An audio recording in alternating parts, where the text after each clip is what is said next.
TheCast no ar. Mais uma vez estou aqui, eu, Jaelson Gomes, com todo prazer, recebendo convidados especiais e dessa vez uma convidada especial que há alguns dias está no nosso radar para que ela venha até aqui no TheCast. E a prova de Deus ter sido hoje, dia da imprensa, está conosco aqui a jornalista Dani Santoro. Dani, bem-vinda ao TheCast. Muito obrigada, Jaelson. É um prazer estar aqui conversando com você. Realmente estava te devendo essa visita, né?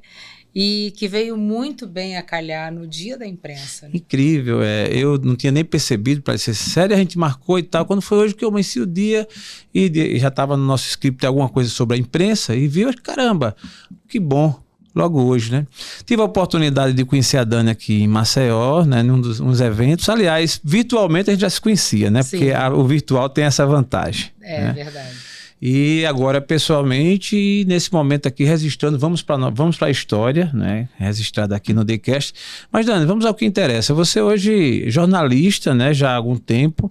E nesse dia da imprensa aqui no TheCast, eu gostaria de começar querendo conhecer um pouco da sua história, né? Como começou a sua trajetória no jornalismo, quem te inspirou, em que momento essa luz acendeu para você dizer assim, não, de tudo que eu tenho à frente, das escolhas que eu posso fazer, eu vou escolher jornalismo. Quem te inspirou? Como tudo começou? Eu sempre fui uma pessoa apaixonada por dramaturgia, por literatura, por livros. Sempre gostei muito disso. Eu, quando era criança, na época, assim que surgiu o computador, o MS-DOS, Sim. O menino nem sabe o que é isso, meu pai, na época, perguntou se eu queria um computador ou uma máquina de escrever, uma Hamilton. E eu ganhei uma Hamilton de presente, eu devia ter uns 12, 13 anos, mais ou menos, assim, 12, 13 anos. E assim, eu sempre me identifiquei com as palavras, sempre me dei muito bem com elas. Eu ganhava concursos de leitura na escola, estudei no Marista, lá no Rio, a vida toda também, né? E na época fazia-se concursos, né? Dava-se medalha para as crianças, tudo que não se faz hoje em dia, né? E eu ganhava os concursos de leitura porque eu gostava muito de ler, de escrever. E isso foi me acompanhando ao longo da vida. E quando eu ganhei essa máquina de escrever, eu passava horas no meu quarto escrevendo novelas.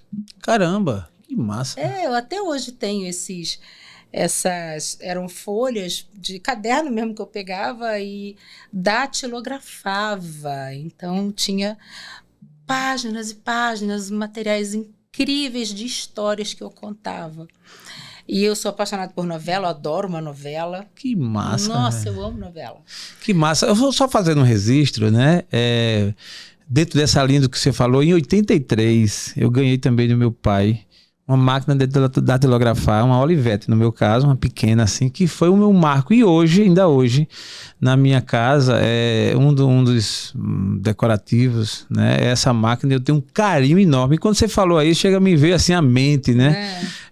Esse momento e esse apreço seu, né, por uma arte como no caso a novela. Mas, por favor, me conta mais sobre novela. Quer dizer que você gosta de novela e ainda hoje tem esses escritos. Tenho. Então, estão lá na casa da minha mãe.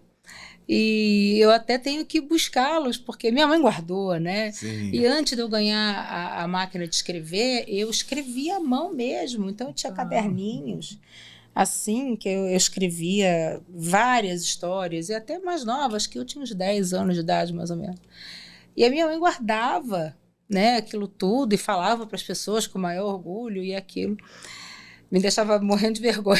Imagina. Mas aí a minha relação, né, com o jornalismo foi amadurecendo à medida que eu fui crescendo e buscando o que eu queria fazer da minha vida, né? O que eu queria ser quando eu crescesse.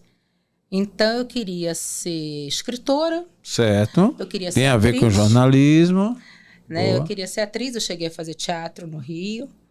E por fim, jornalista, né?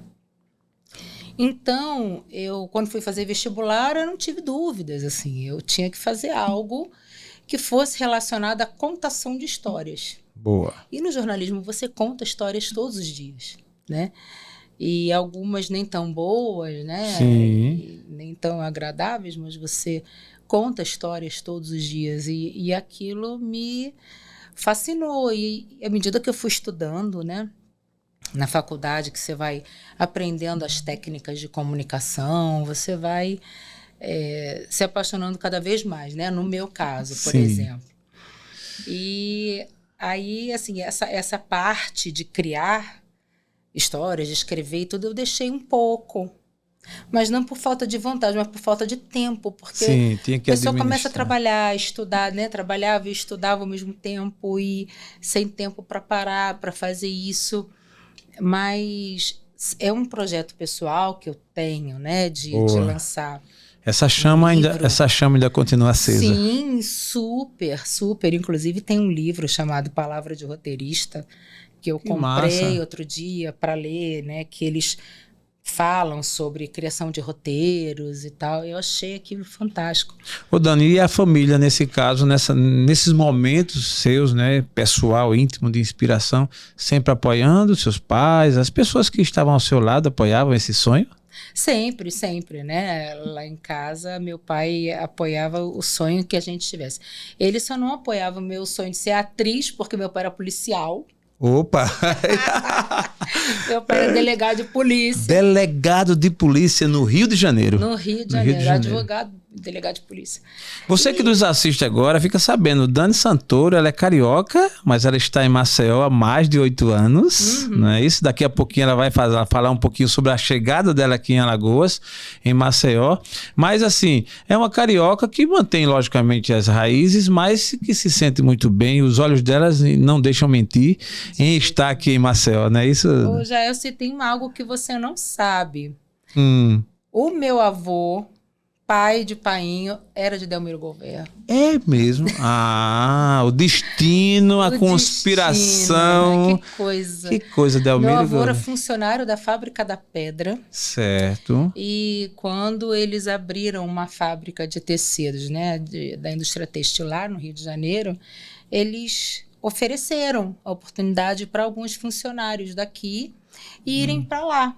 Caramba. Para fazer a implementação. Sai um alagoano de Delmiro, vai para o Rio, gerar, né, adiantar essa genealogia e nasce Dani e volta para Maceió. E volta para Maceió, cara. Mas voltando aí, a inspiração, você decide e faz jornalismo. Isso, aí escolhi, né, meu pai falou, não conheço ninguém nessa área. Minha mãe sempre foi dona de casa, né, era professora primária, aquela coisa, né, e o meu pai falou, olha, atriz, vai fazer não. Jornalismo, agora atriz não. Atriz é um... Naquela época, caramba, né? Dani. Naquela época era cercada de preconceito, sim, né? E meu sim. pai via de tudo. Sim, imagina, um homem extremamente experiente, né? E com aquele olhar, né? Pelos acontecimentos aquela coisa da da época. Proteção, sim. né? Então, assim, não tenha dúvida que era amor. Agora, daí a levar adiante já era outros 500. Ô Dani, se o teu pai tivesse tido, assim, aceito, tu estaria, assim... Não sei. Não sei, né? Não sei te dizer, mas é uma coisa que eu também gosto bastante. Por isso que eu gosto tanto de novela, eu gosto de cinema, eu gosto de teatro, eu gosto de tudo relacionado à arte, né? Boa. E eu fico fascinada. A gente, outro dia aqui pela DGPR, né, que é a minha agência de comunicação aqui, nós fizemos a comunicação do filme Deus Ainda é Brasileiro, que foi todo rodado aqui em Alagoas. Dirigido pelo Cacá Diegues, né, o ilustre diretor alagoano de cinema, produzido pela LC Barreto, né, do Luiz Carlos Barreto, e eu pude vivenciar um pouco esse clima, né, esse clima de set de filmagem, convivência com um artista. Caramba, que massa. Tudo. É um mundo que me deixa muito à vontade, eu gosto muito, me fascina. A gente fez um trabalho incrível de divulgação para eles, né? Trabalhando bastante o filme na imprensa nacional, na imprensa alagoana, mas principalmente na imprensa nacional, porque é um filme que vai ser inscrito no Oscar, vai ser inscrito em Cannes, vai ser inscrito no Urso de Prata de Berlim. Então, é um filme que merece todas as honras. Perfeito, né? E a imprensa foi muito generosa com o Cacá. Né? Boa. E merecidamente. Anos, merecidamente. Né? Então, a tua jornada no jornalismo, até o binômio ficou bem legal, né? A jornada no jornalismo, como se deu o início? Você já, depois de decidir pelo jornalismo, começar, em que linha você iniciou? Hoje a gente sabe que você tem uma pegada bem corporativa, tem essa visão bem ampla, mais para negócio, business, mas no início, como se deu? Eu me formei e desde que eu estudava, que eu vislumbrava dentro da minha profissão, eu queria algo que me fosse agradável como atividade, né? Mas que também me fosse rentável. Sim, perfeito. Né? E dentro da comunicação, do jornalismo, existe a vertente da comunicação corporativa. Perfeito. E desde o início, eu iniciei a minha carreira mesmo na comunicação corporativa. E é uma coisa assim, muito engraçada que logo que eu comecei a trabalhar com isso, bem no início da minha carreira, as pessoas falavam: Dani, incrível, você nasceu para ser assessora de imprensa. Você nasceu para ser assessora de imprensa. É incrível, assim, são incríveis os resultados que você alcança. Boa. Então, até eu chegava nas agências, né, agências grandes, porque eu trabalhei nas maiores agências de comunicação corporativa do Brasil, né? Quando eu chegava e apresentava os resultados, e às vezes algumas assessoras que já estavam lá há anos ficavam com raiva de mim e falavam: como é que você conseguiu isso? Não é possível. Acontece. Que a gente chama de requentar pautas, né? Sim, que às vezes o conheço. seu cliente está sem notícia e você pega uma pauta dele antiga, requenta aquilo, né? Esquenta novamente, joga na imprensa e rende. E isso é uma virtude, isso é um diferencial, porque assim, você requentar algo com sabor novo, né, com o ar de novo, com a roupagem nova, nova roupagem, isso é um desafio. Lógico. Não é porque assim, requentar por requentar, repetir por repetir, qualquer um pode até fazer. Mas você dá novas cores, você dá uma versão, você dá um tratado para que aquilo ali não perda a essência, sem perder a essência, venha com uma pegada nova. Isso é um diferencial. Como a gente usa muito lá no Rio, né, você dá uma bossa. Sim. Você dá uma bossa no assunto, né? Você dá uma sacolejada. Aquele assunto, ele não é antigo, ele não é absurdamente novo, essencialmente novo, mas ele tem uma bossa. Você agregou algo novo a ele, né? Sim. E com isso você consegue manter o seu cliente na mídia com a regularidade necessária. Né? E aí eu comecei em assessoria de imprensa e nunca mais saí. Né? Eu gosto muito, eu adoro fazer isso, porque você tem a oportunidade de traçar estratégias, é muito criativo e você consegue trocar, porque quando você atende diversos clientes, você atende clientes das mais variadas editorias, né? Então a gente tem clientes de tecnologia, a gente tem cliente da indústria, cliente que produz óleo de coco, enfim, dos mais diversos, né? Governo. Então, a gente tem, assim, as mais variadas editorias. Então, é muito gostoso de trabalhar. E você não deixa de fazer jornalismo, porque você precisa entender como a cabeça do jornalista funciona do outro lado do balcão.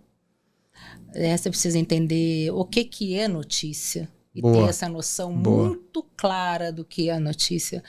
Porque a gente tem que entender o seguinte: o Jaelson acha que o Destravo é o podcast. Ele é o melhor podcast, que é a lógica, ele é o seu. Sim, perfeito, você tem normal. Que achar. Agora, se você quer ter um destaque na imprensa, se você quer que as pessoas falem de você, você tem que ter um diferencial. Perfeito, concordo plenamente. Você não pode ser igual a todos os podcasts. Verdade. Que a pessoa vai dizer: então tá bom, mas o que você traz de novo? O que seu podcast tem que os outros não têm? Verdade. E essa... é o diferencial competitivo. Essa expertise também é nossa. Porque você pode me contratar e às vezes você tem um puta de um diferencial e não enxerga. Você fala: poxa, já, se você faz isso, faz aquilo, que ninguém faz. Que notícia boa. E detalhe, essa área do jornalismo, e aí a Dani, por favor, que melhor conhece, reforça, ela já permite que você explore o novo, né? Que você, digamos assim, se desvie do tédio, né? Porque é sempre uma notícia, é sempre um momento, são a diversidade da forma como você conduzir, e cada pessoa, cada profissional, dentro dos limites da sua inteligência, né, e da sua trajetória, como é o seu caso, vai fazendo a diferença. É possível, Dani, para um jornalista ficar entediado, ou pelo menos assim, faltar trabalho para ele, na sua visão no geral, aí, já partindo para um paralelo aí da sua realidade com a realidade do mundo atual e das pessoas da área do jornalismo? É possível alguém ficar entediado e parado sem ter o que fazer no jornalismo? É possível, sabe? Porque é uma coisa que realmente acontece e que a gente fala para os nossos clientes até nos treinamentos, né? Nos treinamentos de mídia que a gente faz. O jornalista, ele chega para trabalhar na redação todos os dias e ele tem várias páginas em branco para preencher. Ele começa o dia dele sem nada para dizer. Ele começa. As matérias, as notícias vão surgindo ao longo do dia. À medida que o dia vai passando, as notícias vão acontecendo, as coisas vão acontecendo. E por que o trabalho da assessoria de imprensa é tão importante? Justamente por isso. O cara está lá com várias páginas em branco para preencher. E você chega sugerindo uma pauta para ele, aí ele fala, graças a Deus.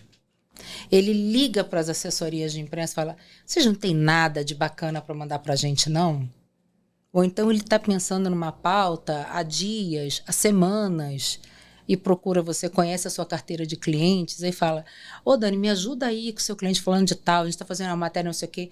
E muitas vezes, aí como é que funciona o nosso trabalho? A gente monta uma pauta para o jornalista, né? Ajuda o jornalista a produzir aquela pauta. Eu falo do meu cliente, eu falo da concorrência, porque ele não vai falar só do meu cliente. Sim. Lógico que não. Ele vai falar do meu cliente, ele vai falar da concorrência, vai falar do setor. Então, eu chego com informações do setor, com gráficos, etc. Eu já praticamente dou a matéria pronta para ele e falo assim, vamos fazer essa pauta? Olha que pauta legal. E não é sobre o meu cliente, é sobre o assunto. O jornalista, ele não escreve sobre uma pessoa, salvo quando a pessoa é a notícia, lógico, né? Agora, o jornalista escreve sobre o assunto. E as pessoas são citadas, né? As empresas são citadas nas matérias. Sim. Então, é aí que entra muito o nosso trabalho. Então, sim, tem dias que o jornalista, ele senta na mesa dele e não tem nada para escrever sobre. Imagina. E hoje, com a velocidade dos veículos online, o que eu venho percebendo? Que os veículos estão se repetindo nas matérias. Acho que estão muito repetitivos, né? Estilo. Antigamente os veículos tinham o estilo X, o estilo Y. Hoje eu vejo que os estilos estão muito próximos. Assim, claro, tirando os veículos especializados, né? Sim. Mas essa urgência da internet comprometeu um pouco a qualidade do jornalismo. O curso de jornalismo, na sua visão, Dani, ele já foi mais apaixonante no passado, né, não tão distante, do que hoje, na sua visão? Ele mais procurado, mais empolgante? Na linha do tempo, obviamente que eu estou falando de uma maneira geral, né? Porque da sua alma a gente já percebe que foi uma escolha bem feita que você fez e isso está no sangue, mas no geral, para essa geração que está chegando, para a galera nova que está querendo escolher, fazer escolha, o curso de jornalismo hoje, qual a nota, que visão você tem? Eu acho que é muito importante a gente ter, assim, eu não sei a diferença dos cursos de hoje, né, para os cursos de antigamente. A gente sabe que hoje existe jornalismo digital, mídia social, tudo isso que, né, foi incorporado ao currículo, né, porque não tinha como não ser. A essência do jornalismo não muda. Tá. Né, isso não vai mudar jamais, pode vir o que vier, que não muda jamais. E eu acho que o grande lance, hoje os jornalistas, os jovens que entram na faculdade de comunicação social buscam muito pelo propósito de fazer a diferença na sociedade. Tá certo. E a imprensa, ela é fundamental para o fortalecimento e manutenção da democracia. Muito bom. A gente viu isso né? Sim. Mais do que nunca. Mais do que nunca. A gente pôde perceber isso da importância do papel da imprensa para o fortalecimento da democracia de uma nação, sabe? Muito bom. Então, quem entra para fazer jornalismo hoje em dia precisa ter esse compromisso. Eu acho que qualquer pessoa, em qualquer época, em qualquer tempo, tem esse compromisso, né? Eu tenho esse compromisso com a verdade, né, junto ao meu cliente, à imprensa. Jamais eu vou inventar um fato, um factoide, ou vou contar, né, uma história que não existe, ou vou forçar uma barra. Não. E a gente também, como comunicação corporativa, a gente sempre busca esse viés. De que forma você contribui para a mudança na sociedade, né? Mudança de padrão, mudança de comportamento. De que forma você pode contribuir? Como que o seu negócio contribui? Muito bom você tocar nesse assunto, especialmente hoje, Dia da Imprensa, e obviamente daqui a pouco eu volto para a tua história, que tem algumas coisas que eu ainda estou curioso, mas falando do Dia da Imprensa, há muitos relatos ou visões de alguns, obviamente que não de todos, de que hoje em dia a imprensa ela está fragilizada, tendenciosa, tal. Eu particularmente comungo do mesmo pensamento que o seu, de que para qualquer pessoa que se preze de boa fé, eu acho que a premissa número 1 é a verdade, né, a transparência. Agora, existe uma fragilidade no geral, assim, quando você fala da imprensa aberta, dos noticiários de alguns fatos que têm acontecido, e obviamente eu não quero aqui em momento algum entrar em assuntos polêmicos, essas coisas que eu também não tenho interesse, mas no geral, a credibilidade da imprensa de 2023, na sua visão, é a mesma credibilidade de 2013, de 2003, de 10, de 20 anos atrás? Isso no geral, pelo que se percebe, na sua visão. Eu acho que sim, porque o grande ativo da imprensa é credibilidade. A partir do momento que você não tem credibilidade, você não consegue escrever nada, falar nada, publicar nada, né? Então, esse é o grande ativo, credibilidade. E a gente busca por informações factíveis. Por isso que as fake news, elas são tão perigosas, porque quando você lê algo num veículo de comunicação que você acredita ser um veículo sério, você acredita piamente naquilo. É verdade. Por quê? Porque saiu no jornal. Não era assim antigamente? Saiu no jornal. Então, se saiu no jornal, é certo. É aquilo ali. Uma pessoa foi lá, apurou e escreveu e publicou uma matéria sobre esse assunto. Poxa, quem que ia escrever algo que não fosse verdadeiro? Então, o jornalista, ele tem por essa premissa ser verdadeiro, trabalhar com a verdade e ter a credibilidade como o seu grande parceiro, né? Infelizmente, existem veículos que não são de boa fé, né? Surgiram vários, né, na internet, veículos online principalmente, né? Surgiram muitos veículos que não contribuem com o verdadeiro jornalismo, com o real propósito do jornalismo, que é informar, né? E informar de forma verdadeira. Sim, sim, corretamente. Sim. Relatando fatos verídicos, né? E não inverídicos.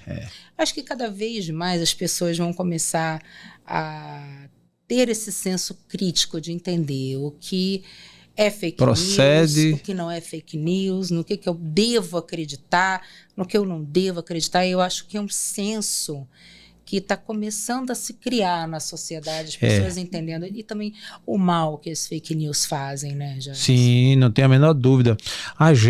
Eu falar a gente aqui, no sentido da geração X, né, que somos, e que viu né, a chegada da tecnologia nesse aspecto das redes sociais. Eu brinco às vezes, né, um dia desse eu ouvi dizer que ia chegar um telefone que a gente ia andar com ele no bolso. Eu achei tão interessante quando eu ouvi, eu tenho uma lembrança disso aí. Daqui a pouco eu vi chegando o PT 550, aquele aparelho enorme, né? Que a gente andava com ele, nem no bolso podia colocar, porque ele era tão grande, né? Meu pai foi o primeiro a comprar, eu disse, caramba, isso é uma arma, se a gente jogar em alguém, de repente... Você lembra do fax, da invenção do fax? Lembro, incrível. Dani, lembro. Deixa eu te contar, eu fui operador de telex. Nossa. Eu fui operador de telex, aquela fitinha lá e tal. Eu vi o telex chegando na empresa, determinada empresa, que eu passei 25 anos nela, e vi o telex saindo e indo pro museu não, pro leilão. E aí ele sendo leiloado. Aquilo pra mim foi interessante, aí vindo o fax, que aí já foi uma coisa, caraca, né? Modernidade. E daqui a pouco aí vem o e-mail, que agora a gente não tem, hoje quase a gente nem usa computador, eu quase não ando com o meu notebook, porque aqui tá tudo, né? Então, a gente que viu essa evolução e esse ápice, né? Essa geração que está chegando aí, que já chega com o chip diferenciado, né? Pega rapidinho. E essa abertura da comunicação, de todo mundo dizer o que quiser, né? Quase todo mundo dizer o que quiser. Isso tem um lado muito bom, porque você dá espaço, digamos assim, mas também tem um lado muito perigoso. De todo mundo inventar e criar, e aí vem a história das fake news, vem a história das interpretações, dos cortes. Você fala uma coisa que hoje eu tenho maior cuidado, porque você está falando uma coisa aqui, depois você faz um corte, e aí pego só aquele trechozinho. Aquele recorte, aliás, não é? E se explora. Dani, que acompanhou esse processo e que vive uma vida mergulhada na comunicação e tal. A pergunta é, a tecnologia, todo esse movimento mais ajudou ou o contrário? Não, com certeza ajudou, Jaelson. Com certeza ajudou, né? A gente hoje vive numa velocidade, né? O dia parece que hoje passa mais rápido, né? As horas passam mais rápido e com certeza a tecnologia é uma grande aliada da gente no dia a dia, né? Na velocidade da informação, das coisas que circulam.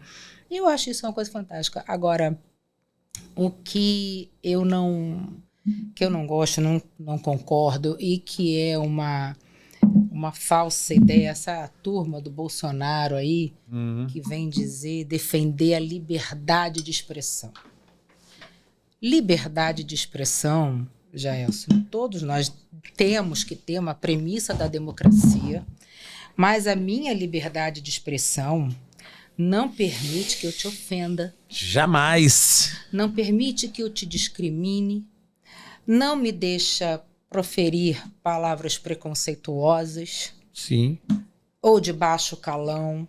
E temos uma tela que as pessoas acreditam que, por estarem atrás de uma tela de um celular, aquilo lhes esconde e lhes dá o direito de falar, né, o que querem. Então, a liberdade de expressão não é isso. Sim, eu também particularmente... A liberdade de expressão é dizer o que eu penso acerca de um determinado assunto. E nem acerca de uma determinada pessoa, Jaelson, porque aí já é opinião. Opinião você dá quando alguém pergunta a você. Opinião não é para ser dita assim, jogada ao vento sem que ninguém te pergunte. E isso é uma coisa que eu acho, hoje em dia, todo mundo tem opinião para tudo. Sim, sim. Todo mundo tem opinião para tudo. Então você não vai chegar para mim, eu não vou chegar para você e dar a minha opinião sobre um assunto que você não me perguntou. Lógico, isso é. Então a liberdade de expressão, ela vai nisso. Eu tenho o direito de dizer o que eu quero sobre qualquer coisa, desde que eu não ultrapasse o limite do desrespeito. Com certeza. Acho que a palavra que você falou aí, para mim, é a palavra mágica. Ela é dita de um jeito ou de outro, mas era aplicada da forma como deve, que é o respeito. Sim. Acho que respeito, ele cabe em qualquer movimento, em qualquer direção. Faltou com respeito, deixa de ser, deixa de atender o propósito, né, e tudo. E quando você fala de liberdade de expressão, não existe em momento algum na minha cabeça, nem acho que ninguém que tenha bom senso, o direito de você se expressar desde que invada o espaço do outro, isso sendo de direita, de esquerda, de centro. Contra a lei, né? E ainda mais contra a lei. Mas eu ainda vou mais além, assim, a lei, lógico, a lei é uma coisa interessante, fortíssima e que a gente não pode deixar de lado nunca. Mas eu falo assim, o respeito mesmo ao ser humano, sabe? Claro. Como ser humano, independente. As pessoas. Porque assim, Quando você pensa no ser humano, no próximo, é alguém que é semelhante a você e que respira, que tem coração, que tem sentimento e que veio ao mundo, que tem uma passagem, um ciclo de vida, nasce, cresce, envelhece, morre e por aí vai. Isso é o bastante. E, assim, porque o respeito, desde naquela época que não tinha essas leis todas, quando existia, isso acontecia e a civilização preza nisso. E era algo, Jailson, assim, que eu fico pensando, sabe, assim, do alto dos meus 48 anos. Antigamente, ninguém exigia respeito, porque o respeito estava intrínseco. Intrínseco, exato. Não tinha norma de lei, de nada que... Meu Deus, assim, a mãe, né, a mãe ensina para o filho, respeite as pessoas, né, espere sua vez de falar, ceda seu lugar para o mais velho e tudo. E isso se chama educação. E sim. Respeitar as pessoas. Desde simples quando assim. Isso passou a não ser mais uma opção. Sim. Né? Desde quando isso foi atributo de direita ou de esquerda, ou de um lado ou de outro, ou de A ou de B? Desde quando? Respeito, né? É respeito. Respeito é respeito. Para a sociedade existir, para que a gente possa viver em comunidade, você precisa respeitar o direito simples do outro. Assim. O seu direito termina quando começa o do próximo, né? Isso é uma coisa muito verdadeira. Muito verdadeira. E agora, assim, hoje as pessoas vêm falar de respeito o tempo todo. E exigir... Desde quando o respeito deixou de ser... Não, e o que eu acho interessante, lógico, com todo respeito a qualquer tipo de movimento, tudo que eu não tenho acesso e que eu não conheço e que eu não domino, eu respeito, seja o que for. Mas, assim, esses movimentos feitos, às vezes, movimentos para exigir respeito. Lógico, se há uma contravenção, até que tenha que ter, mas o respeito, eu não vou deixar de respeitar porque tem um movimento A, B, C, D ou E. Lógico que respeitar, não é? O grande problema, Jailson, é que as pessoas perderam o bom senso. Eu acho que é por aí. Como você falou, perderam o bom senso. Então, não deveria ser necessário você pedir respeito a um homossexual, ao negro, a qualquer pessoa, né? A qualquer pessoa, sim, não importa, ao gordo, ao magro, ao rico, ao pobre. O respeito, ele deveria ser algo acima de tudo isso, para poder a convivência em sociedade. A partir do momento que as pessoas começaram a perder isso, os movimentos se sentiram na necessidade de vir a público, né? E se unir para exigir o respeito. Então, toda vez que você vê um homossexual ser agredido, que você vê um negro ser desrespeitado, sim, né? Que você vê um deficiente também não ter os seus direitos respeitados, uma mulher agredida, uma mulher desrespeitada no ambiente de trabalho, uma mulher desrespeitada no transporte coletivo. Se as pessoas respeitassem umas às outras, não era necessário que o movimento viesse para pedir respeito, mas infelizmente é verdade. Isso atualmente é o que a gente mais vê. Não é dizer, nunca teve isso, sempre teve. Teve. Mas era numa escala muito menor. Muito menor. Eu fui passei uma época numa secretaria aqui, num cargo público, e aí eu chegava e normalmente não achava isso nada demais, dava bom dia ou boa tarde. E uma servidora chegou para mim e disse: interessante, secretário, o senhor dá bom dia às pessoas. Eu achei aquilo tão estranho, eu não entendi. Eu disse: não, mas não é. Mas dá bom dia. Não, porque geralmente quem ocupa esse cargo não dá bom dia. Eu disse: como assim? Isso mamãe que ensinou, né? Assim, não precisou ter doutor nem nada disso, né? Interessante isso. O que é que acontece? Isso é o movimento que a gente precisa, né? Essa bandeira do respeito ser levantada em qualquer circunstância, né? Sem dúvida. Em qualquer circunstância. Mas, Dani, voltando um pouquinho da tua trajetória, nós temos uma experiência tua em 2007, o Rio 2007. Como foi essa tua experiência? Conta para nós aí. Foi o Pan-Americano, né? Rio 2007 Pan-Americano, que aconteceu no Rio de Janeiro, né? Acho que as pessoas conhecem. É uma competição que só acontece nas Américas, né? No continente americano.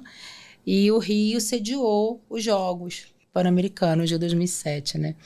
E esse evento me ensinou muito, né? Me ensinou muito. Eu tive uma experiência incrível, porque o meu trabalho era promover o melhor ambiente para o trabalho da imprensa internacional, porque vem imprensa do mundo inteiro cobrir, não só das Américas, mas vem imprensa do mundo inteiro, da Europa também, cobrir.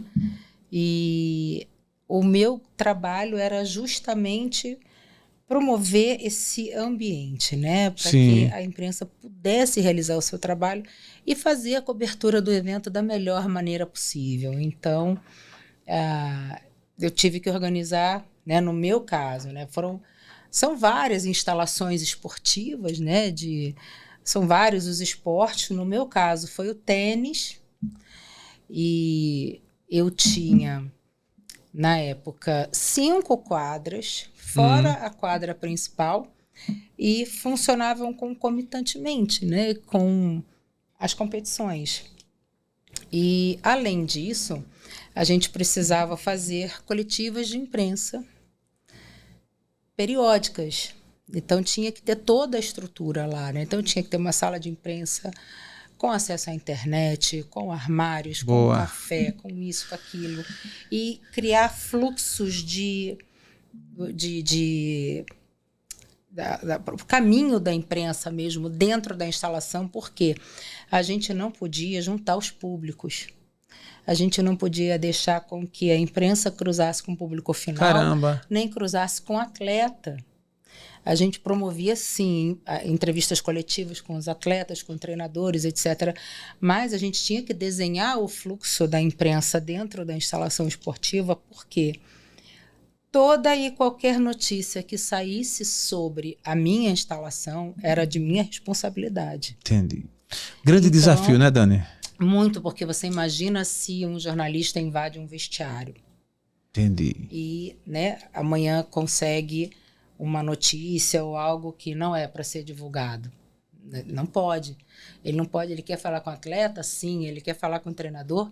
Sim. A gente vai fazer de tudo para que esse encontro aconteça e essas entrevistas sejam feitas na zona mista, né, que a gente vê muito no jogo de futebol, que a gente chama, que é aquele momento que o jornalista sai de campo. Sim. E dá a entrevista. Sim. Né? Aquele espaço ali se chama zona mista.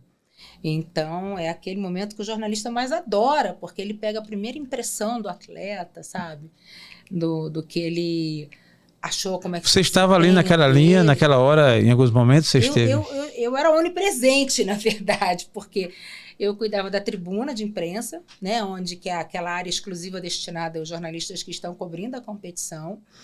Eu cuidava da zona mista e eu cuidava da sala de imprensa e da coletiva de imprensa que acontecia sempre ao final das competições.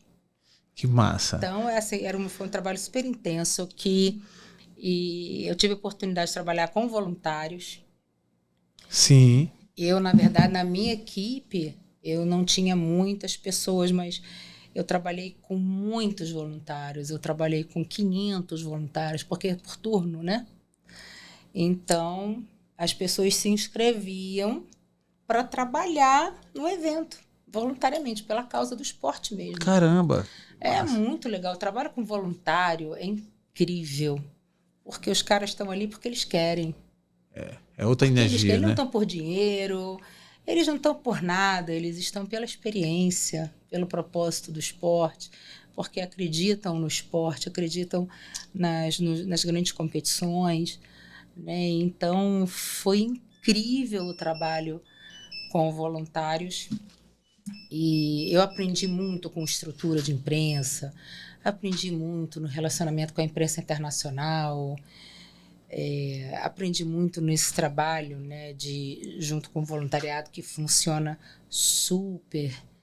Então, são experiências que a gente traz para a vida, né? E na sua trajetória, Dani, você considera montar qualquer estrutura de imprensa que me peça. Eu sei que você trabalhou em várias outras, né? Eu perguntei essa porque essa tem um destaque, digamos assim. E foi uma experiência marcante, digamos. Foi. Mas entre essa e outras, uma outra que você diga assim, caramba, essa foi um desafio também que eu encarei, que eu abracei, de repente num segmento, que aqui foi o esportivo. Você já deve ter atuado em vários outros segmentos também, né? Sim, o político e tal. Qual o mais desafiante, o esportivo ou algum outro? Não, assim, é porque esse é de grande porte, tá, né? Então, tudo que é de grande porte te dá repercussão mundial, digamos. Sim, eu também estava trabalhando no Rio 2016 quando vim morar aqui. Tá. Então, esse foi um dos primeiros... Assim, foi um dos primeiros impeditivos, assim, de eu vir imediatamente para Alagoas, porque eu estava trabalhando no Projeto Rio 2016, né? Boa. Que é das Olimpíadas. Eu fiquei curioso agora e vou entrar nessa seara, né? O grande momento que a Dani Santoro lá deixa o Rio de Janeiro. Você estava no Rio? Tava para vir para cá? Foi no Rio mesmo, né? Ou estava em outro estado? Não, estava no Rio de Janeiro. A decisão, né? E quem é alagoano, aliás, que mais pessoas que conhecem a Dani sabe que ela é a esposa do Jorge Santoro, um grande nome aqui no estado de Alagoas, a qual tem um grande respeito pelo serviço prestado, enfim, por toda a sua história. A decisão, Dani, de você vir morar aqui em Maceió, isso lhe custou um peso, assim? Me conta como foi assim, a hora H, vou morar em Maceió. Já conhecia, lógico, né? Acredito, Não né? conhecia. É mesmo. Não tinha tomado um banho de mar ainda de Maceió, de Alagoas. Não, com a primeira vez que eu vim aqui, eu cheguei...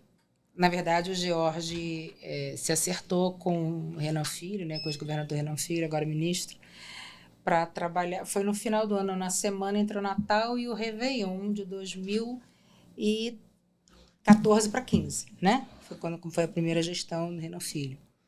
E eles combinaram, George veio aqui dia 26 de dezembro, combinou com eles que começaria a trabalhar 1º de janeiro. E aí... Ele falou, Dani, vamos para lá, nos convidaram para passar o Réveillon em Maceió. Vamos então. Eu falei, tá bom, então vamos. Aí eu vim passar o Réveillon aqui. E não conhecia. Aí eu aproveitei, eu estava no Comitê Olímpico, eu pedi para tirar 20 dias de férias. Caramba, nessa fase. E haja emoção, né? Nossa. Foi um ano. Esse foi o ano, hein? Foi o ano. Eu pedi 20 dias de férias para que eu pudesse ajudar a organizar aqui também, né? Moradia para ele e as coisas todas. E aproveitei para passear. Aí eu me lembro que eu estava indo para Maragogi, tem um coqueiral muito bonito ali na L101 Norte, né? Logo depois da Praia da Sereia, tem um coqueiral lindo. E aí eu me lembro de ter pensado assim, falei, aonde eu estava que eu nunca tinha vindo aqui? Caramba! Essa frase é memorável, viu? É uma carioca que, pisando em solo alagoano, dá de cara com as belezas naturais e fala essa frase célebre, abre aspas, aonde eu estava que eu nunca tinha vindo aqui. Gostei. Não é? Essa é ótima, essa é ótima. Assim, estupefata, né, com aquela paisagem. Olha, aqui no Rio nós temos paisagens incríveis também. E eu nunca tinha vindo, né? E assim, aí eu comecei a conhecer e fui ao Gunga também, né? Que massa! A coisa mais linda. E fui a Maragogi, e fui a Milagres. Você amou à primeira vista, nossa, né? Aí eu fiquei apaixonada, né? E assim, janeiro em Maceió, aquela festa, né? Sim. Aquela coisa, que lugar alegre, que lugar bacana, que energia boa. Aí acabaram minhas férias, voltei, né? Nessa ocasião não se sabia que você ia ficar aqui ainda, você estava só encantada. Eu estava só encantada, não beleza. sabia, porque existem vários aspectos quando você resolve se mudar para um lugar, né? Lógico. Você tem que ver se você vai conseguir trabalho, você tem que ver se você vai se adaptar tem toda uma ao estruturação. estilo de vida, né? Porque não é só isso. E meu filho estava no 2º ano do ensino médio, então era uma fase meio, né, complicada. E ele veio comigo, né, todos os feriados e tudo. Jorge foi a um ou outro para o Rio, mas os feriados eu vim. E eu me lembro que foi no feriado de 7 de setembro, quando meu filho decidiu, ele falou assim, mãe, eu tô com muita saudade do meu pai. Eu quero morar em Maceió. Boa. Ô, menino inteligente. Qual é o nome dele? Luiz Eduardo. Luiz Eduardo, um abraço. Parabéns, viu, pela decisão. Quero morar em Maceió. Olha só. Quero morar em Maceió. Eu falei, meu filho, que bom, porque a mamãe já ia conversar com você para saber. Porque, né, existem várias coisas que precisam ser resolvidas e tudo. Aí eu falei, bora? Ele, bora. Então, bora. Aí, no feriado de 12 de outubro, eu vim para procurar apartamento, né, lugar para morar, essas coisas. E eu já tinha até visto que eu fiquei encantada com a Sandoval Rochelas, com a rua, aquela rua é linda, sim, né? Sim. E eu falei, gente, se um dia eu vier morar aqui, eu vou morar aqui perto. Que massa. E eu fui morar bem ali, atrás do Bom Preço da Ponta Verde, na Vital Barbosa. Sim, eu moro na Vital Barbosa. Eu moro na Vital Barbosa. Nossa, eu moro naquele prédio morava naquele prédio bem atrás mesmo, sim, na praça ali. Massa. E a rua de Paralelepípedo, super charmosa, né? A rua, eu acho um charme aquela rua. Rua de Paralelepípedo eu gosto. E aí eu vi um apartamento ótimo ali e alugamos. Pronto. Alugamos, massa. Aí 30 de novembro eu cheguei aqui em Maceió para ficar com a 30 de novembro. E com o meu canarinho. Caramba! Vim com um canarinho e uma cachorrinha. Que massa. E até hoje aqui no Solo Alagoano, a prova de Deus sabe ele quando até quando, né? Mas por nós você está muito bem, foi bem recebido e continua bem aqui no nosso solo. Nani, falando um pouquinho, já nessa reta final, agora eu quero falar um pouquinho do teu trabalho atualmente. Você tem uma agência, você faz alguns trabalhos, se adaptou aqui em Maceió, eu posso dizer assim, porque eu conheço, né, nessa nossa trajetória vários nomes que também conhecem você, seu trabalho, um programa na Rádio CBN, alguns eventos, na TV Cidadã. Me fala do momento atual, da tua vida como jornalista, como pessoa, como uma cidadã maceioense, vamos dizer assim. Me fala desse momento aí, o que é que você tem feito? Fala um pouquinho logo da tua agência, por favor. O que é que ela propõe, o que é que ela entrega? Então, obrigada por isso, Jaelson. Eu fundei, ano passado, a DG PR, junto com a minha sócia Patrícia Gil, uma amiga minha de longa data, que eu conheci quando eu fui trabalhar em São Paulo. E nós trabalhamos juntas lá e foi muito bom. E resolvemos fundar a DGPR aqui em Maceió por enxergarmos uma grande oportunidade, né, dentro da nossa área. A gente trabalha com comunicação corporativa, né, com inteligência em comunicação corporativa e comunicação estratégica, e a gente agrega muito a nossa experiência ao negócio, né? A Patrícia é professora na ISPM, é doutora em comunicação, então a gente tem um conhecimento técnico muito bom e a gente faz muito mais do que assessoria de imprensa lá. A gente pensa o negócio do cliente junto com ele, a gente pensa de que forma o negócio dele pode ser melhor divulgado, que espaços na imprensa ele pode ocupar com notícias relevantes, pertinentes, né? E trabalha também a comunicação interna do cliente, organizacional. Então, a gente percebeu que tem espaço sim, tem mercado aqui em Maceió para isso, né? Já tem profissionais aqui, agências que fazem trabalhos incríveis de comunicação também. Boa. Mas como essa é a grande expertise do sim, nosso curso, sim. Né? E é o que a gente sabe fazer para viver. Sim, então, e fazer o bem ao negócio em si, a esse segmento. Em Maceió, Dani, aí você, só uma palhinha, há uma tendência, né, de atrair eventos, de haver, e nesse particular, o diferencial competitivo da sua agência contribui muito, né? Vindo a eventos e tal. Trabalho de public relations, né, que é relações públicas, e que a gente trabalha muito o posicionamento institucional do cliente ou reposicionamento, caso a empresa tenha passado por alguma grande crise, né, e precise se reposicionar institucionalmente. E a gente também faz trabalhos de relacionamento dessa empresa com outros players do próprio mercado onde ela atua, sabe? Então, por isso que a gente fala que é inteligência em comunicação corporativa. Imagina. Porque não é só assessoria de imprensa. É muito mais. E principalmente em situações como essa. E eu acho que é um trabalho diferenciado mesmo e que também não é comum e não é fácil se achar. Obviamente que no Brasil, né, existe, mas não é fácil achar. Eu fiquei tão curioso que eu quero me comprometer contigo para que você aqui volte ao TheCast, para a gente falar sobre assessoria de imprensa e esse nível de assessoria corporativa, né? Porque penso que muita gente ainda não conhece esse detalhe, essa capacidade. E aí eu queria te convidar para uma outra oportunidade, a gente dar esse tema aqui, Dani Santoro, com comunicação corporativa, para a gente direcionar com pérolas de cortes das falas que você fizer com relação a isso. Mas ainda falando sobre a tua trajetória e sobre aqui em Maceió, né? Com o teu trabalho, além da DG, você faz outras entregas, né? No caso, além da agência, com a comunicação, apresentando o programa. Fala um pouquinho sobre essa parte. Isso, eu tenho um programa na TV Cidadã, um programa de entrevistas, chamado Lagoas em Pauta.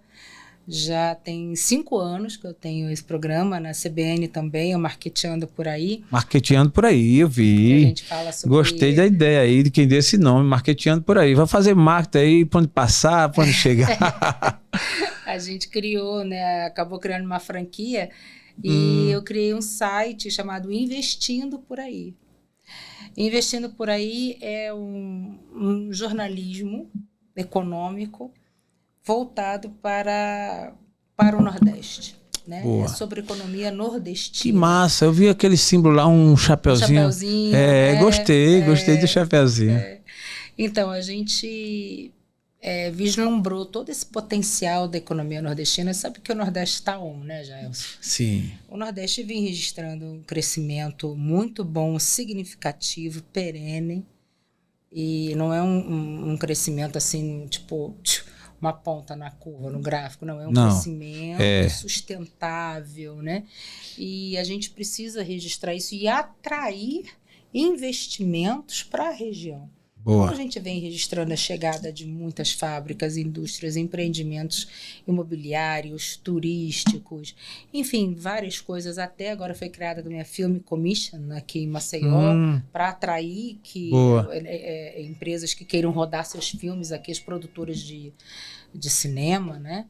Então, isso é algo fantástico. E visando todo esse potencial da economia nordestina, a gente criou o site, o Investindo Por Aí. Muito tá sendo bom. Muito legal. A gente, Investindo Por Aí. Investindo Por Aí. A gente, ano passado, ganhou a etapa texto do Prêmio Sebrae de Jornalismo. Que massa! Porque a gente fez uma matéria sobre cannabis, né? O poder da cannabis. Caramba, essa matéria me interessa, saber, e o conhecer. Mercado, você sabia que tem um mercado. Se você quiser ser um produtor de cannabis, você pode, porque na lei te permite você criar cannabis, você plantar cannabis dentro da lei. Olha aí, gente, olha que spoiler a Dani tá passando aqui, viu? Aguardem novidades. Aguardem cartas. Aguardem cartas. A matéria está disponível, tá disponível, lá no né? Por Aí, é só jogar cannabis. Mas eu não vou querer, logicamente que eu vou ver a matéria, mas eu quero fazer o que você, logo no início do episódio, você falou, você requenta com a roupa nova. Sim. Com perfume, enfim, com novidades, coisas atuais. É isso que a gente vai projetar e querer aí desse spoiler que você deu.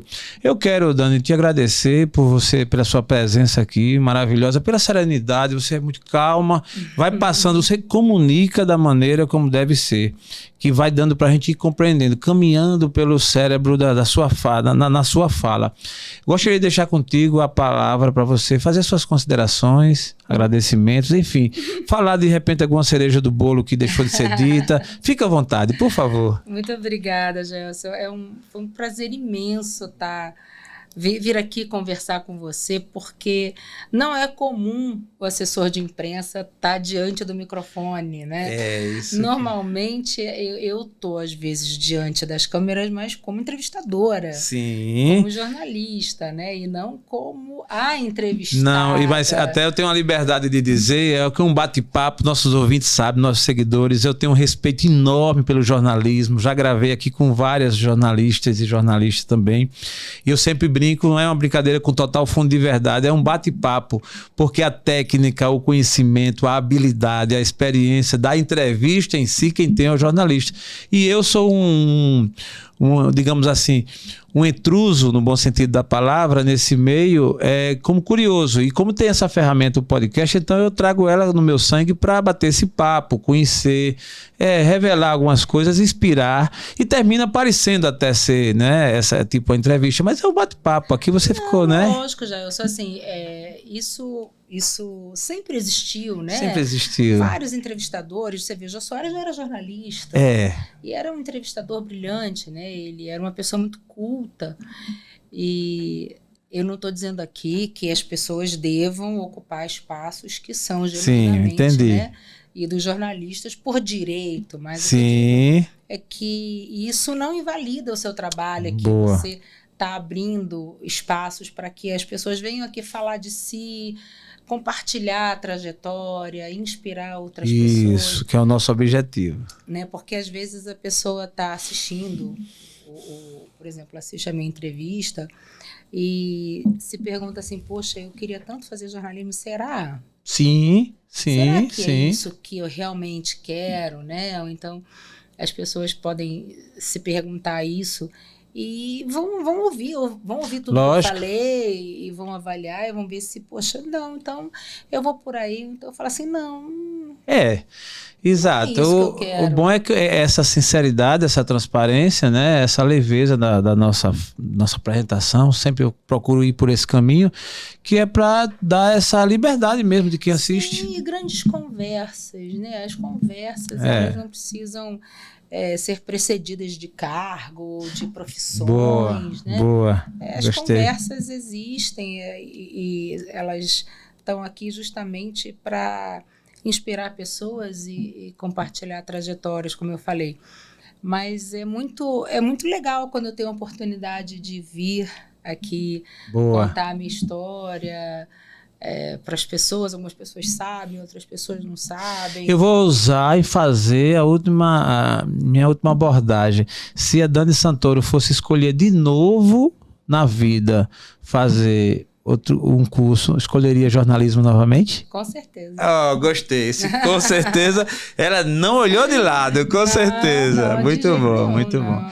É muito bom, eu adoro, né? E eu adoro trabalhar com as palavras. Eu tenho facilidade de aprender idiomas. Que bom. Então, isso é uma coisa minha. Ajuda muito. Esse lado do meu cérebro é mais desenvolvido do que o lado para matemática, por exemplo, tá. Né? E aí a parte administrativa da firma. Sim. Fica com alguém, fica com a contadora. Isso. Fica com a Patrícia. Então, assim, a gente não é bom em tudo, mas a gente precisa reconhecer no que a gente é bom. É verdade. No que a gente gosta de fazer, né? Verdadeiramente. Eu fico muito feliz com a sua presença aqui, Dani, e eu sou genuinamente admirador do jornalismo, da imprensa, do rádio. Eu estou aqui não é por acaso. Uma hora depois você vai conhecer um pouco da minha história. Conheço alguns jornalistas. Aliás, a grande maioria dos jornalistas de Maceió, de Alagoas, eu conheço. Tenho uma amizade muito grande por Zélia Cavalcante, que fez história no jornalismo e outros nomes. E eu tenho até um episódio gravado por mim, que é chamado O Menino do Rádio, onde a jornalista, nesse caso aí, grava comigo e eu falo um pouco da minha história, que é bem interessante. Se puder, vai lá no nosso canal no YouTube e assiste. O Menino do Rádio. Bem interessante. E isso me dá uma vontade, sempre que tem alguém que é do jornalismo, que tem história, que inspira, como é o caso da sua, desde sempre, desde quando eu conheci, que eu vi, que eu lhe acompanhei, eu disse, não, um dia eu gravo com a Dani. E vai chegar. E foi adiando, até que chegou o dia. Até que chegou o dia e no dia da imprensa. E o dia da né? imprensa. E o dia da imprensa. No dia da imprensa. Gente, é muito legal, assim, eu acho que a mensagem que eu queria deixar é que você tem que fazer aquilo que te faz feliz. Independente do que as pessoas vão achar, do que as pessoas vão dizer. Poxa, você vê, eu tenho um exemplo na minha família, por exemplo. Eu tenho um sobrinho que é apaixonado por cinema. Louco, cinéfilo, ele vê filme iraniano, sabe, assim... Ele é apaixonado por cinema, mas fez contabilidade. Caramba! É um excelente contador, mas agora está fazendo cinema na Universidade Federal Fluminense. Que massa! O bom é que a vida permite isso. Né? Ele tem a formação dele lá como contador, é um excelente contador, mas foi fazer cinema, que é o grande lance da vida dele, que é o grande propósito, que é o que ele realmente ama. Boa. E não importa se ele está com quase 30 anos e foi, né, começar uma faculdade de cinema agora, entrar num mercado completamente diferente do universo que ele está acostumado a frequentar. Mas eu acho que essa é uma história muito inspiradora. Muito bom. Muito, né? É por aí. Porque... E essa liberdade que hoje está muito mais acessível às pessoas a fazerem escolhas e escolher ser feliz. E não julgar ninguém, sabe? Por mais que isso seja um lugar comum hoje em dia, mas a gente julga todo mundo o tempo inteiro. E isso não leva a lugar nenhum. E não leva a lugar Resultado nenhum. Zero. E quando vem o julgamento, você na hora tem que falar, não, mas peraí, poxa, é um direito do cara. É verdade. Deixa ele ser assim, deixa ele fazer isso. Você está fazendo ele feliz, você não está fazendo mal a ninguém. Deixa o cara, entendeu? Isso é isso mesmo. Tem que ser assim. Dani, muito agradecido pela sua presença. Quero te desejar que você continue essa pegada aí, com esse brilho nos olhos pelo que faz e pelo que fala, pelo que inspira as pessoas e do seu trabalho também. Muito obrigado. Muito obrigada, querido. Prazer imenso. Sempre que você quiser me convidar, eu tô aqui, sou sua vizinha. Minha vizinha, tem mais essa. Não, aqui tem spoiler para 2 episódios. Me aguarde, aguardem cartas. Gente, eu gostaria de agradecer a você que segue ao TheCast, você que não ainda está inscrito no nosso canal no YouTube, vai lá no nosso canal, se inscreve, aciona o sininho para receber as notificações. Muito agradecido, até a próxima. Aprove Deus.